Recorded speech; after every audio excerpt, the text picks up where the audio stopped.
Hello everybody, it is me, Will, back once again with I Wanna Hike That Gator. It has been quite some time, but I had to take a break because I was doing important stuff behind the scenes. So, I have no memory of anything that has happened the last time I played. Oh, hope that audio is better.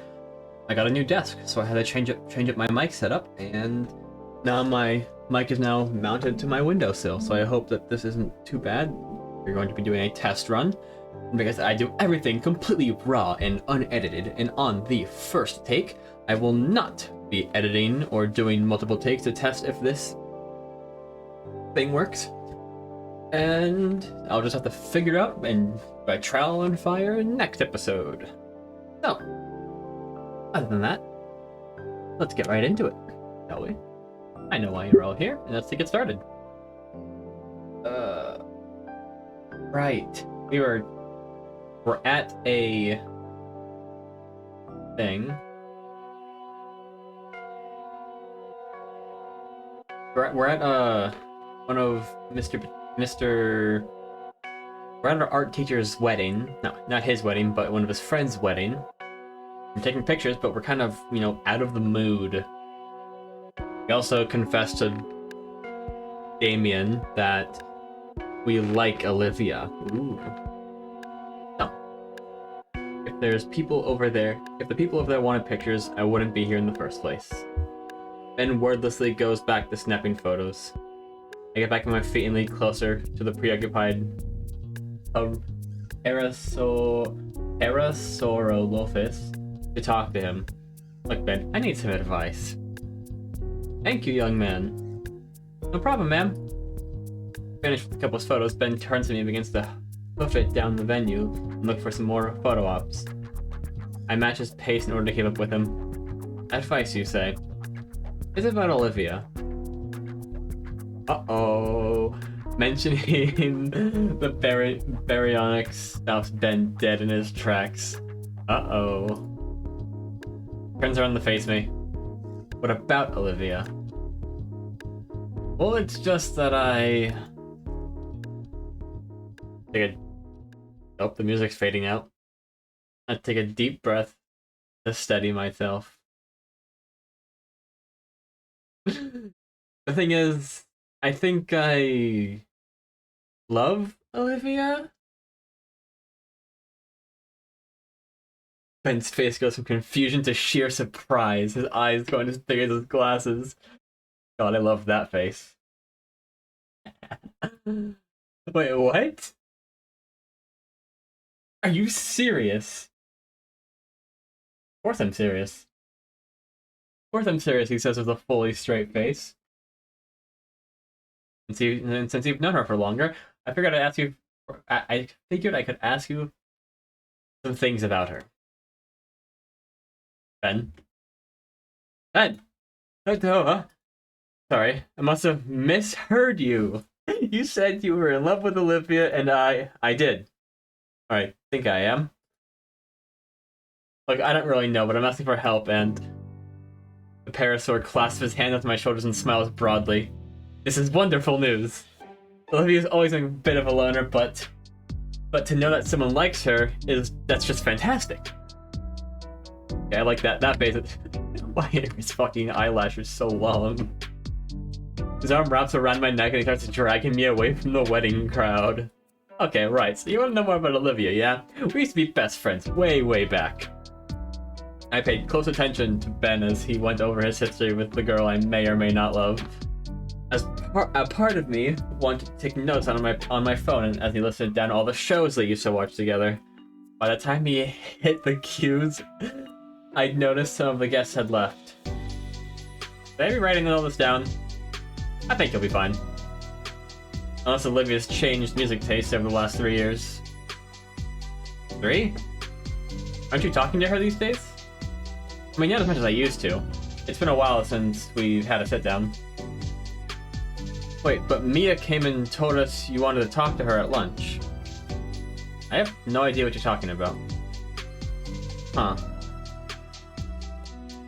I thought you were above gossip, Inko. Sorry. Anyway, Olivia and I don't talk much, but I think we should. Hell, if I was around more, I could have helped you get to know one another sooner. Maybe even... A shrill cry interrupts us. Across the room, the newlyweds are in some altercation. Uh-oh. I guess it's the time of the night for the groom to carry the bride out. But for some reason, she's piggyback riding. She's riding piggyback like a grade schooler. He laughs to himself maniacally as she complains and holds onto his hair to keep balance. Well, that relationship isn't going to last. Inko? Yeah, sorry. Back on track. What's important is that you must always be mindful to her condition. Her condition? You know what I mean. Olivia obviously hates special treatment, and it could get to the point where that in itself is a burden that weighs down her friends. Refusing to accept help to the point where it becomes a problem for those around her. Ben sighs. Is he wearing gloves, or is his hands just like that off-white or light blue? I would know. Are you talking about how Olivia tries to do things on her own? Yeah. Like for all the times I've tried to help her out and she gets all pouty and silent as if I was stepping on her toes. No wonder people try to avoid her, you know? Can't just keep pushing people away. I care about Olivia, but she doesn't do herself any favors. Truth be told, I'm really excited to hear this from you. If you could get through to her, we could be friends again. I'd definitely do it right this time. I don't want to impose anything on her, that wouldn't be right. Well, see, that's exactly what you want to avoid. Otherwise, your relationship is going to be one-sided. One-sided. Relationships are all about mutual respect for one another. Anything less than that is unreasonable. Without that understanding, it's doomed to fail. And one thing to understand, Olivia, is that her condition needs special considerations. Ones that she doesn't fully agree with. You have to account for that from her, otherwise it won't work out. Is that why you should stop talking? Alright, you boys ready to pack up? Pretty long night, huh? Said Mr. Latican. Teacher looks haggard as he walks up to us. His wings are dragging on the floor as he's propping himself up with one of the light skins we brought. Despite his exhaustion, he's grinning wildly. You two enjoy your first work experience? Oh, absolutely, Mr. Latican. Managed to light up both the memory cards you gave me, and I even managed to try out like different kinds of lenses you had brought. Good to hear, Ben. What about you, Inko? That's a problem, you see. We didn't do shit. Well, being honest with you, I wasn't on my A game tonight. Oh, whoops. I suppose it's a tough order to start with. So many things to account for, and... Oh no, I meant that I couldn't really get as many good shots, Mr. Latican. I didn't even finish the first card you gave me. I see. Well, when we get to these next weeks, I'm sure you'll be fine. Oh, definitely. Yes. Fucking Team Rocket boss looking mess. The groom saunters up with a huge grin on his face, slinging an arm around the teacher's shoulders. I can't wait to see these. Latican straightens up and shrugs the arm off, turning to the newly married man. You'll see him when you see him. My team's starting to go through all the pictures and weed out the chaff. Oh, come on, T. Can't you give your buddy a preview or something? Latican sighs a bit. Hey, your special day. Ben, could you go fetch your laptop and a card reader? Yes, sir. Inko, while he's doing that, you can start packing up everything else into the Oh, that's a question. Inko, while he's doing that, can you start packing everything up into the trunk? Sure thing, Mr. Latican. Before I turn away and starts the tired tarot. Okay, so that's the tarot. The whole thing with the pterodactyl is that it's supposed to P, but it's pronounced pterodactyl. So is that a play on it just being the tired tarot? Takes the camera from me. We can sit on the table over there. The two older men head off, leaving Ben and I to get started packing everything up. I swear to God, if our one freaking picture is bad, I'll be so upset. While Ben and I are busy dismantling the multitude of standing flashes and lamps, and the bride and groom and Miss Latigan sit at the cleaned-up table with the laptop before them.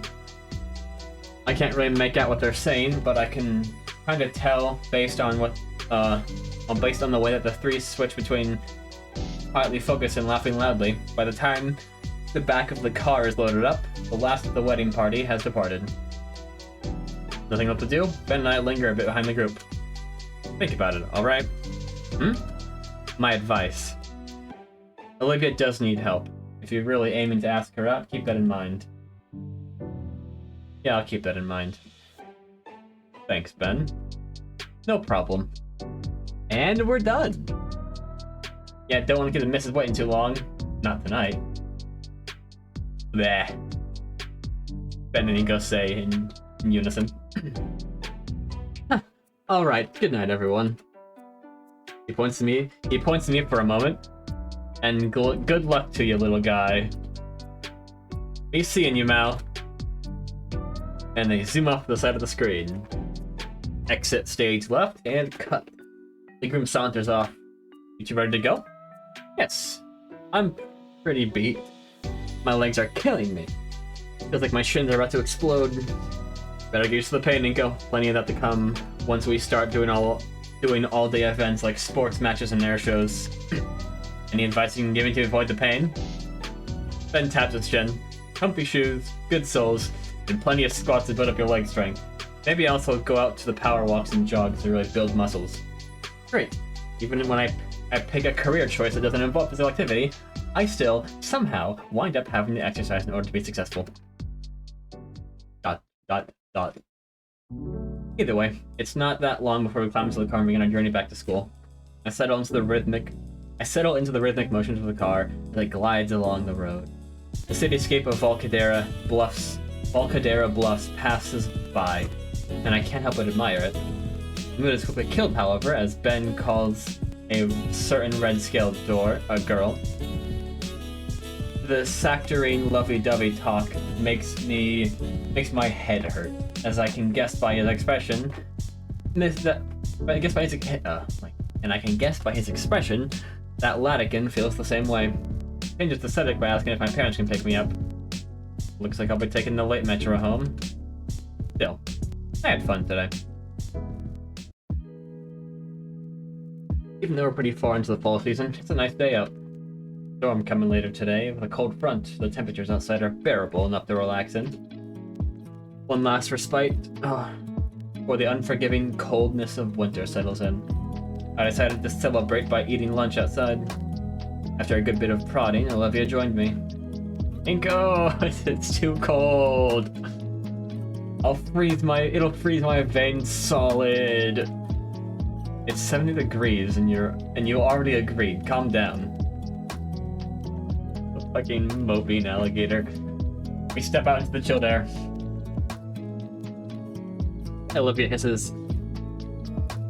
He pulls the drawstrings of her hoodie taut, yanking it shut again.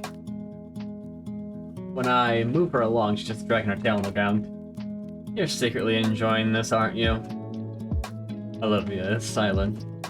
That hoodie isn't hiding your grin. Hiding your silly little grin. There's a table at the edge of the yard that looks pretty good. Now it's just the two of us. Alone.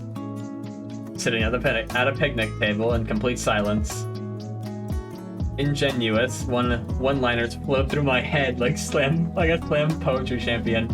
Yet I can't work up the will to say anything about the wedding to her. Guess there's always later. Olivia! The Gator lifts her head from her roast beef sandwich, staring directly at me. What's up? How about this weather? That is the most generic thing you possibly could have said. Seriously? Yeah, seriously. I'm not used to coastal town. This is a nice change of pace. Nice. That's actually a really fucking good save right there. Running from the what we usually just seen as a stereotypical conversation starter into an actual conversation starter. Well, it's pretty chilly. Part of why we're the only ones out here. It's pretty empty out here today. It is pretty empty out here today. Maybe it's like a human dino thing, more acclimated to snow. Even with the hoodie, it's a lot colder than I'd like. Oh, why'd you agree to come outside with me? Well, you wanted to, and you... Olivia's lips quiver a little as she tries to work out words to say. Her mouth isn't up to the task, as a flush of scarlet spreads across her cheeks and makes her pouting lips glow. Hey! Stop looking at me like that. I mean, where are you from, then? The Midwest. The Midwest? Only loons come from the Midwest. Oh, come on, that's not true. Alright. What was it like, then?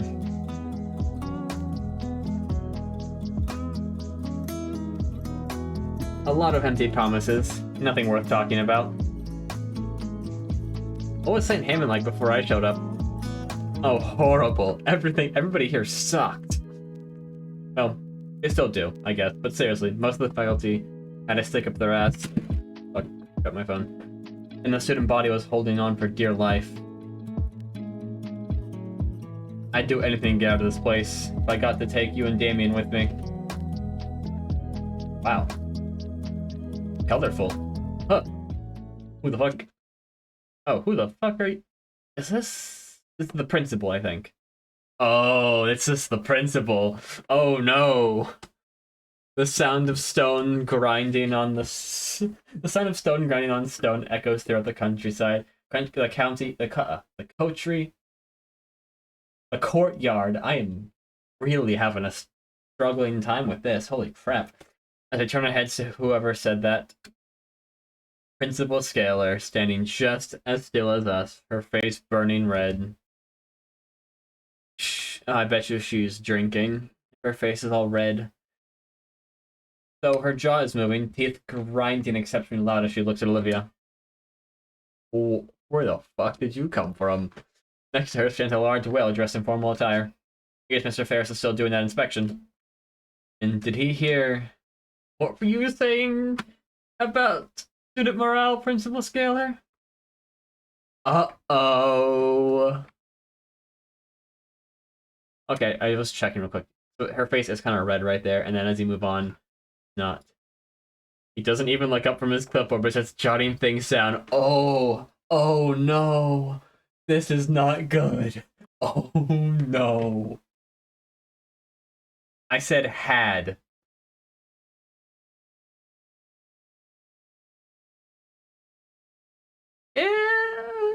Ever since Principal Scalar took over as our principal, things have gotten better. Olivia's words do little to make Scalar's face lessen in both intensity and heat. Yeah, I have to say, the school has been way better than my old one, at least by a country mile. So, Mr. Inko, would you say that your time at St. Hammond since your transfer has been both fruitful and comfortable? I mean, compared to my old school, I've met friends, have had excellent teachers in classes, and have had all-around good time. Also, the cafeteria food is great, and actually tastes like food and not microwaved reheat gruel. Mr. Ferrens gives me a nod and writes something else on his notepad before turning to face Olivia. What about you, Miss Olivia Halford, was it? Got any comments regarding St. Hammond? Do be honest, if you please. Olivia shoots me a quick glance before taking a deep breath. Well, the school needs more handicapped access ramps. Also, the elevator in the main building is busted. Sometimes I get stuck for a few minutes. Also, our PE teacher steals hats from the students and hoards them in the equipment shed. I can almost feel the heat emanating from Principal Scalar's face as soon as Olivia finishes lodging her complaints. Wouldn't want to be around her after Ferris visits over. For his part, Ferris only nods and writes down more on his clipboard before turning back to face Scalar, who does her best to turn her grimace into some kind of a smile. Seems like there's some issues left over from the previous administration. Are you already taking care of correcting these issues, Miss? Are you already taking care of correcting the issues Miss Halford has pointed out? Principal Skeller nervously clears her throat. I've already sent the request to the district to have the elevator looked at by a technician. Mr.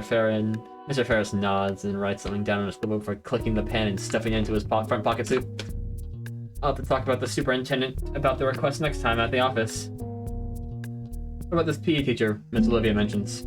Oh, Mr. Coach Solly. Ferris raises an eyebrow. It's his legal name. I know. He checks his page and sighs a bit. Right. Ferris turns to face me.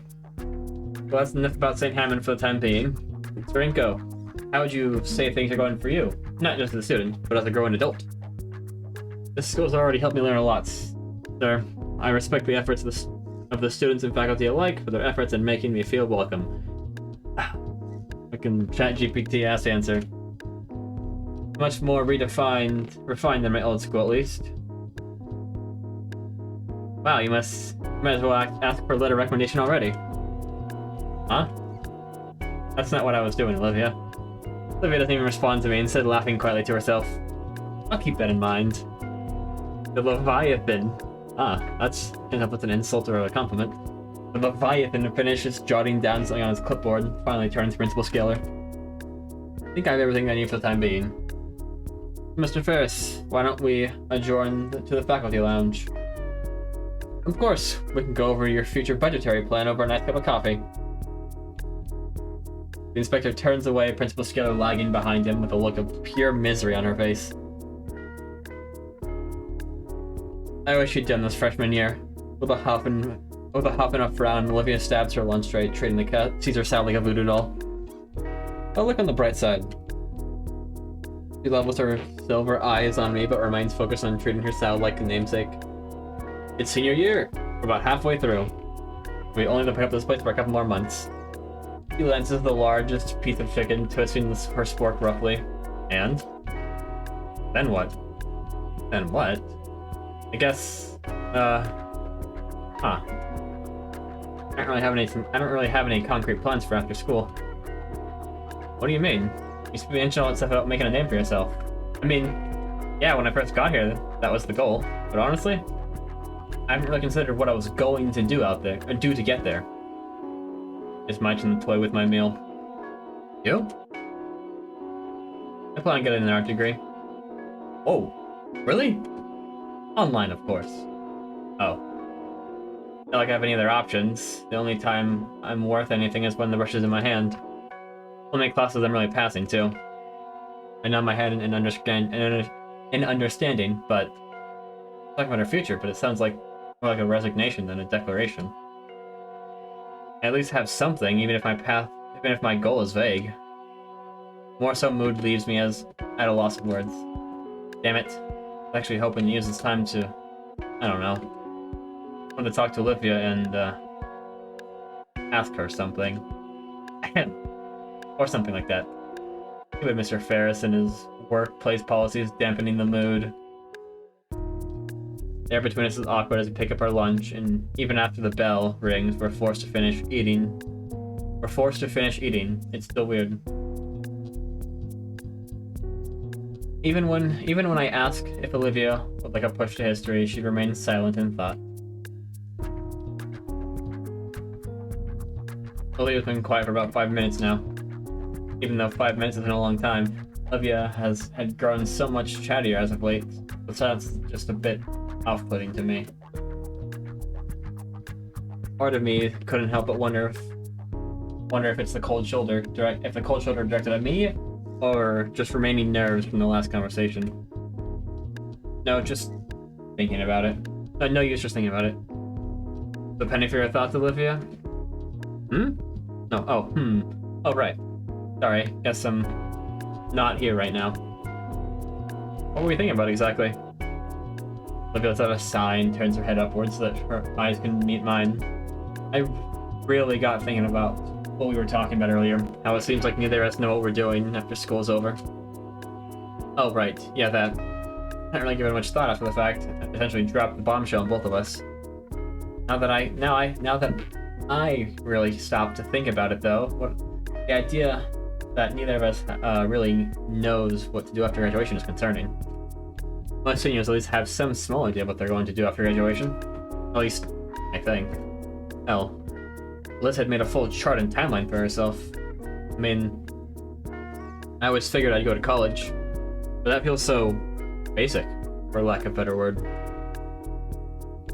There should be like some grander plan on what to do with the next big second step in life. University, a career, maybe even start some kind of family. Those are kind of plans that come to mind. All just simple platitudes at the end of the day, though. Is it even worth making plans? The more I think about it, the more likely it is that something stupid just comes up out of left field and wrecks everything. You want to make God laugh? Tell me your plans and all. Maybe all I can really do is live in the moment. I always hated that sort of thinking. Just be a sitting duck for life to take pot shots at me. Just live pretending death can't show up at any moment and take me at any time. Hey, it's Olivia, says Mia. Which, with the sudden entrance of Mia, that is going to be where I stop us for tonight.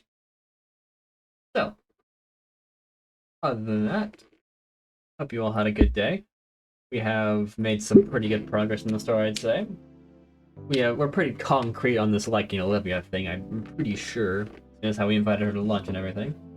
And maybe in the next episode, we'll even ask her out, finally. Other than that, you'll have an incredible day, and love you all. See you in the next one.